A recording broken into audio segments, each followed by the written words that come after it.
नमस्कार दोस्तों, स्वागत है आपका हमारे चैनल में। दोस्तों, हिंदू धर्म में पति पत्नी का रिश्ता पवित्र माना गया है।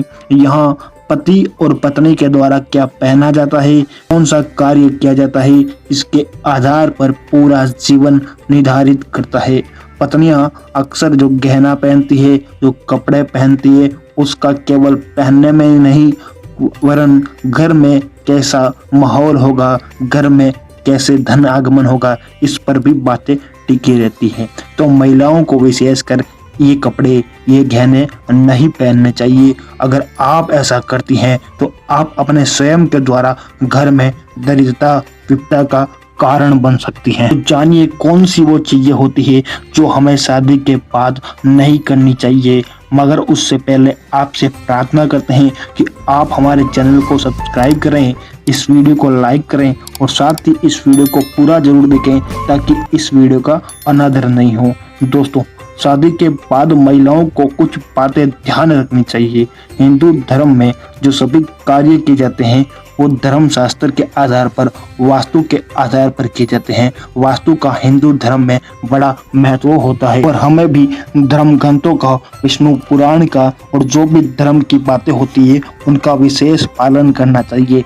अगर आप ऐसा नहीं करते तो फिर अंजाम बहुत ही घातक सिद्ध होता है। इसी प्रकार महिलाओं के लिए भी धर्म में कुछ नियम बताए गए हैं। कुछ हिंदू धर्म में जो ग्रंथ, पवित्र ग्रंथ होते हैं, उनमें कुछ नियम लिखे गए हैं। तो उनके अनुसार महिलाओं को कभी भी सफेद रंग के कपड़े नहीं पहनने चाहिए। दोस्तों, आप भली प्रकार से जानते हैं कि सफेद कपड़े विधवा महिलाएं पहना करती है। तो आप शादीशुदा हैं तो आपको कभी भी सफेद रंग के कपड़े नहीं पहनने चाहिए, क्योंकि आज सुंदर दिखने के चक्कर में, आज के भौतिक युग में महिलाएं सुंदर दिखने के चक्कर में कुछ भी पहन लेती है। उन्हें सही और गलत का अंदेशा नहीं रहता, लेकिन वो सफेद कपड़े पहनती है तो बहुत बड़ी भूल करती है। वो उनको ऐसा कदापि नहीं करना चाहिए।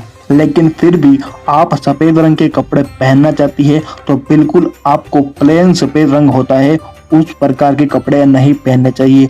आप सफेद रंग के कपड़ों पर कुछ लाल प्रकार की बिंदी, कुछ लाल प्रकार के चित्र वगैरह पेंटिंग हो तभी पहनने चाहिए।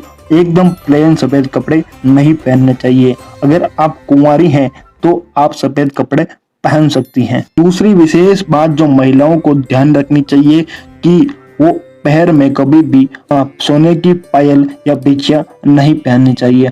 अगर आप पैर में सोने की पायल पहनती है तो आप भगवान कुबेर को नाराज कर सकती है और इसका अंजाम आप जान सकती है।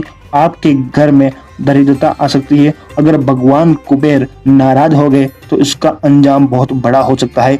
आपके पति पर विपदा आ सकती है, आपके बच्चों पर विपदा आ सकती है, या फिर आपके घर की सुख शांति पर भी विपदा आ सकती है। तो आप भूल कर भी सोने का प्रयोग पैरों में नहीं करना चाहिए, क्योंकि कुबेर भगवान इसे अपना अपमान समझते हैं और हिंदू धर्म के सभी ग्रंथ में इस बात का साफ तौर पर जिक्र किया गया है। लेकिन आप पैरों में चांदी का प्रयोग कर सकते हैं। आप पैरों में चांदी की पायल, चांदी की बिछिया या चांदी से संबंधित जो भी गहने होते हैं वो पैरों में पहन सकती है।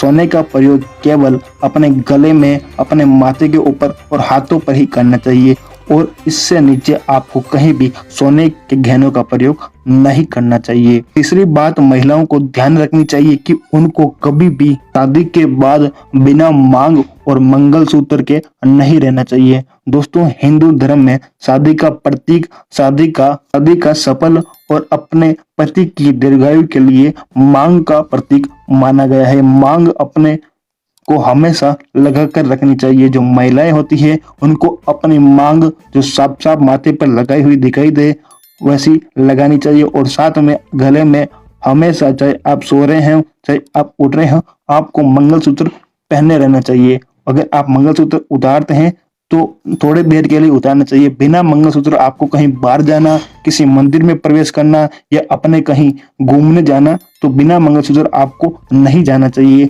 अगर आप ऐसा करते हैं तो फिर आप अपने पति के ऊपर ही विपदा लाते हैं। ये भले ही जरूरी नहीं है कि मंगलसूत्र सोने का ही होना चाहिए। मंगलसूत्र का मतलब होता है कि पीले धागे में काले मोती जो होते हैं वो पिरोए हुए होने चाहिए। पीले जो धागा होता है वो पार्वती का प्रतीक होता है और जो काले मोती होते हैं वो भगवान शिव का प्रतीक होता है। इस प्रकार जब हम मंगलसूत्र धारण करते हैं तो इससे साफ जाहिर होता है कि हम पति पत्नी का रिश्ता है उसको हम भगवान शिव और पार्वती के जैसा मानते हैं। तो हमको मंगलसूत्र के बिना नहीं रहना चाहिए और साथ ही अपनी मांग को स्पष्ट भरना चाहिए। आपको बिना मांगे कभी भी नहीं रहना चाहिए। उम्मीद करता हूँ आपको ये जानकारी पसंद आई होगी। अगर पसंद आई तो हमारे इस चैनल को सब्सक्राइब करें और साथ ही इस वीडियो को लाइक जरूर कीजिए और साथ ही इस वीडियो को अपने दोस्तों के साथ साझा कीजिए ताकि ये जानकारी सभी को पता चले। तो धन्यवाद दोस्तों वीडियो को पूरा देखने के लिए। जय श्री राम।